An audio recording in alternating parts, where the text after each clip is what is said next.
ladies, and when you're ready. Thanks very much, Martin. So just to check that everybody can hear me. Yes, Talking to you all. Great, brilliant. Yes, okay. Thanks, Martin. So ar dús áthas ar an bheith ag cur or taithí I láthair inniu, so we're delighted to be sharing our experience today. Also really delighted to be hearing other people's experiences, of which I know nothing, like remote engineering labs. So thanks a million, Michael. It's refreshing just to be hearing something new and different. So just to introduce ourselves, we're both occupational therapists and we're on the MSc Occupational Therapy Practice Education team. Just to acknowledge what we're going to talk about today is one of the challenges and responses to COVID-19 that we had to address in terms of practice education requirements for our students, but there were many in the year, and all our practice education colleagues are part of a real strong teamwork to develop responses to those challenges that came our way over the last year. So what we're going to talk about today, though, is one example of an adaptation to the students' very first practice education module, which is a 4-week module. So what I'll do first is just talk a little bit about the context generally about occupational therapy professional program requirements. So to talk a little bit about that and also about then our response. And Edwina then will talk more in detail about actually what we did in terms of the simulated learning opportunities that we created, the teaching methods that we used. And then we want to talk a little bit, and it was great to hear Billy talk about, taking the chance then really to consider like what was good about it, what worked, what would we do again, what would we hold on to that was worthwhile, and what would we consider maybe not doing again. So that's our overview for today. So generally when we talk about practice education, we have a number of things we have to consider. So students like on the MSc program are doing a 2-year program. It's very intense. There isn't much space between every single thing they do. They're moving from academic to practice education very quickly with no gaps, and they've to complete 1,000 hours of practice education. So that was a huge undertaking for us to consider how were we going to continue to meet that requirement for the program. That's outlined by the World Federation of Occupational Therapists. And then we have the oversight from our accreditation board, CORU, for all the HSEP professions. So we needed to consider all of that. And then the students are assessed in competencies, and they have 7 competencies that are assessed through this evaluation, the CBFEOT. And then I suppose the other thing about practice education is that to date it has been on traditional sites. It's been, out there face to face. And we were having challenges because of the nature of COVID that we had therapists who were actually not practicing at all, who had been redeployed. We had some people who were working from home and some people starting to work through telehealth. So, these are the kind of requirements, but at the same time, we recognise that practice education is really exciting for students. This is where they are just dying to get out there and try things out. And we wanted to be able to keep that excitement for them in terms of what we were going to look at with any of their experiences. So, just to mention this, the core competencies then that the students are assessed in. So you can see how they're all very professional requirements, and they work on those 7 over the 4 placement experiences that they have over their 2 years. So it's a developmental progression for them. And we need to map all the learning outcomes to these and to the standards of proficiency that are outlined by CORU. So I suppose in March 2020, our World Federation of Occupational Therapy issued a statement, and this was very helpful. They outlined the minimum standards for education, but they are also aware, I suppose, with an international perspective, that people have to develop strategies in relation to meeting the needs all around the world. And they highlighted some of the strategies that people were using, mentioning simulation and role play, problem-based learning, using videos, and looking at reflective practices as ways to support practice education requirements. So we found this was useful. It allowed us and supported us to start to look at innovations and to use some of these strategies as well. So also what they stated really was that the importance of when we were looking at creating any learning opportunities for students, that they would be reflective of the realities of practice. So our students always have to be learning in the context of what they're actually going to do when they go out and practice. And practice was changing. Where, a year ago, we wouldn't have thought about preparing our students to be able to deliver through telehealth. And now we did need to consider that, because that's the reality now for them, that most therapists are delivering part of what they're doing through telehealth. So again, this is where the World Federation was helpful in terms of allowing us to look at those opportunities to reflect the reality of practice. So when that came to us, then looking at our 4-week PE1 placement happens in January of the student's first year. So they've started in September. So it happens at the beginning of semester 2. At that time, as you'll all remember, things were unfortunately very difficult in the country in terms of COVID-19. And we were aware that really it was going to be a huge challenge to find 32 placements for students for 4 weeks. So we adapted it and took on the idea of doing 2 weeks online and taking 2 weeks of their practice education hours and attaching them to later placements where they would get more experience of practicing those performances of skills. So I suppose one of the things that we also needed to quickly kind of address in terms of our own learning then was around simulation and the methods that we were going to use. And in practice, or well, really the research isn't very strong around occupational therapy, the use of simulation. It is more common in other healthcare professions, but some of the research was indicating that it is aligned well to those earlier stages of learning. And it talks about things like the students really enjoying a safe environment in which to try things. They like getting feedback within that environment, and simulation kind of environments are good for that. It allows them to build confidence and develop communication skills. So again, we were able to consider those aspects of the programme that we were going to deliver. So overall, I suppose, just to say what we considered, what we wanted to keep in mind when we were making this adaptation was maintaining the domains across the skills, the knowledge, and the kind of effective pieces of learning the students needed to achieve. We wanted to align it constructively and really consider our assessment tools. We, as for practice education, reflection is a core part of practice, and it's a core part of CPD. It's a professional requirement that reflection would be from the beginning part of one of the skills that students would learn. And Edwina will talk a bit more then about the peer-to-peer element that we kept in it in terms of the learning, the feedback loops that we built into the module over the 2 weeks, making sure that they heard from consumers, patient voice, and got the reality of practice. And as I said, that they would use digital mediums so that, again, that was reflective of the reality of practice. So Edwina, I think you're going to continue on from here. Thanks. Yeah, thanks very much, Eimer. So I guess what did we do? So we looked at, I guess, aligning the practice placement 2 weeks to, I suppose, really constructively align what had already occurred within the classroom, all of that theory, and really try to bring that theory to life in a new dynamic medium online. So we set about putting together a timetabled 2-week plan, which we called a learning plan. And we set up, I guess, 3 key pillars within that, looking at the occupational therapy process, which is a process essentially from once you get a referral in a clinical setting, all the way through to that initial interview, some assessments, goal setting, treatment interventions, and then all the way to discharge. And so that was kind of our map throughout those 2 weeks. And we also used a case study to align the occupational therapy process.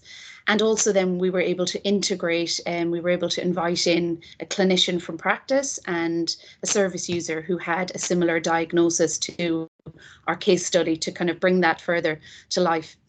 And so we picked out key elements of the OT process. So the initial stage, like defining OT, building that therapeutic relationship with the service user, and then move that on into the next pillar, which was around intervention planning and goal setting and working to facilitate change for the service user and the client in terms of increasing their independence and their rehabilitation.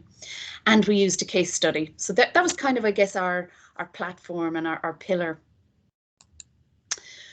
Within those 3 pillars of learning, within the initial stage, we incrementally built on that over the 2 weeks. And we used, again, a variety of multimedia, many different approaches like Mentimeter, and we used Solace, and we used occupational therapy videos. As I said before, we had a service user come in online to class and speak about her experience. And we also, I suppose, filtered in at the heart of the 3 pillars, feedback loops around peer-to-peer learning, peer-to-peer feedback and feed forward. And also we, as the, I suppose, the education team, we were scaffolding that and offering opportunities for students to come to us like you would to mirror clinical practice. And we had 3 particular assessments within those 3 pillars. And 2 of those focused on reflections. So again, an opportunity to reflect on use a model of reflective practice, think about how they would engage in this particular intervention, what they might do differently, and how they might bring that action forward, both on this particular placement and on their next PE2 placement, which is, a large placement. Within facilitating change, we actually did some quite practical simulated skills online. So we did, for example, a dressing assessment. So if you can imagine learning how to, as a student OT, learning how to facilitate with a client, how to engage in learning how to redress themselves. So again, we tried to kind of make it fun, but also a really good development opportunity to mirror actually what is happening in some areas of clinical rehabilitation within occupational therapy at the moment. And we broke students up into small groups. So it was kind of safe space. And we as the facilitators also worked with them in order to, I suppose, engage in that process of trying that dynamic online learning how to dress and, enable independence. And then I guess the case study really was that kind of thread that brought the students right from the start to the end. So they were able to really, I suppose, dynamically apply previous knowledge and theory, learn some additional skills through simulation, and think about their attitudes and adaptation that came up in the reflection. And that was presented in a written format at the end. And so each of those pieces of assessment were written pieces, and we broke that up into 20%, 20%, and 60%. And of note, all students did meet their competencies within the CBFE OT areas that Eimer touched on before.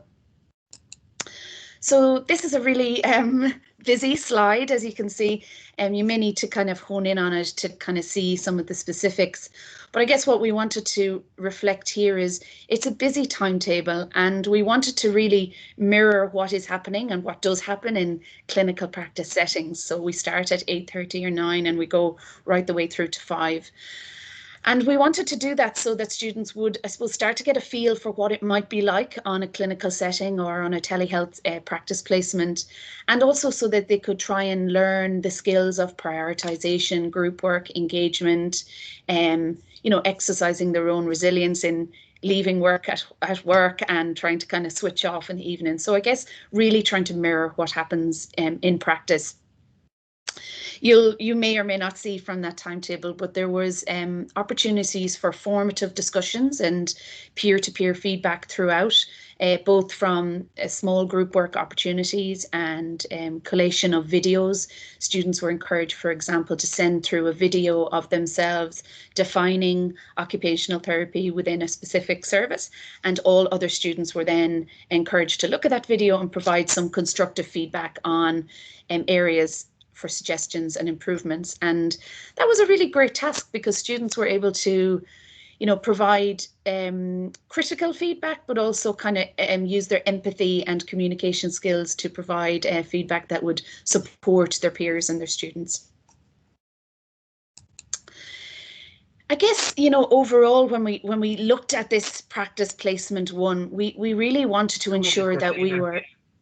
Thank you. Yeah, we really wanted to ensure that we were working within the current healthcare system within Ireland and within the world at the moment, and that we were, able to provide an opportunity to students so that they could move through the system and graduate with skills and competencies and essentially fit into like the bigger picture of healthcare at the moment. COVID-19 has shone, a really bright light on the need for strong, skilled frontline workers, and we really wanted to feed into that, and that was echoed in Colm Henry's support that student placements should continue. And so we, I guess that was another reason that we tried to create such a dynamic placement process.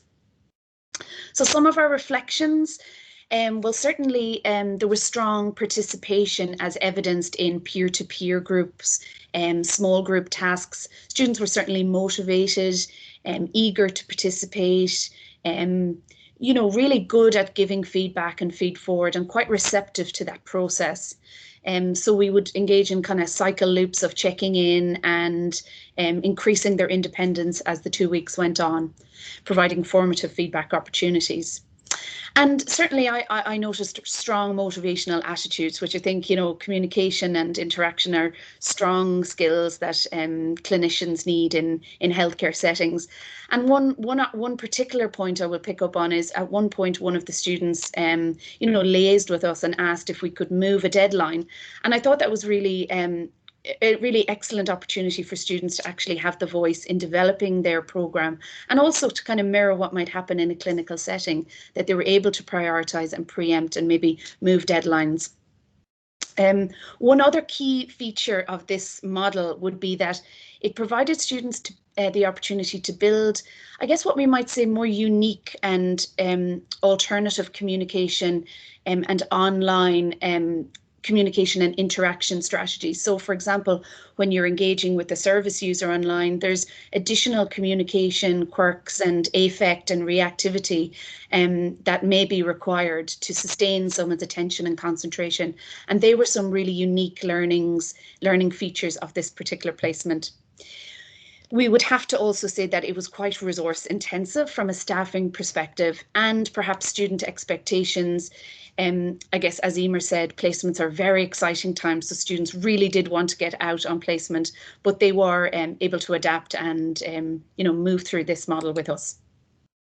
So the summary and the next steps, I guess this presents as a potential viable option for future placements. You know, we did move through this model, we did grade it and adapt it. Students did meet their competencies within a simulated learning experience. We know that face-to-face placements are pivotal in developing knowledge, skills and attitudes to become healthcare professionals. But due to workplace adaptation, healthcare moving online in some areas, this may be an alternative for future placements. So I guess on behalf of all of the occupational therapy team at the university, I'd just like to thank Mairead Cahill and the rest of the OT team.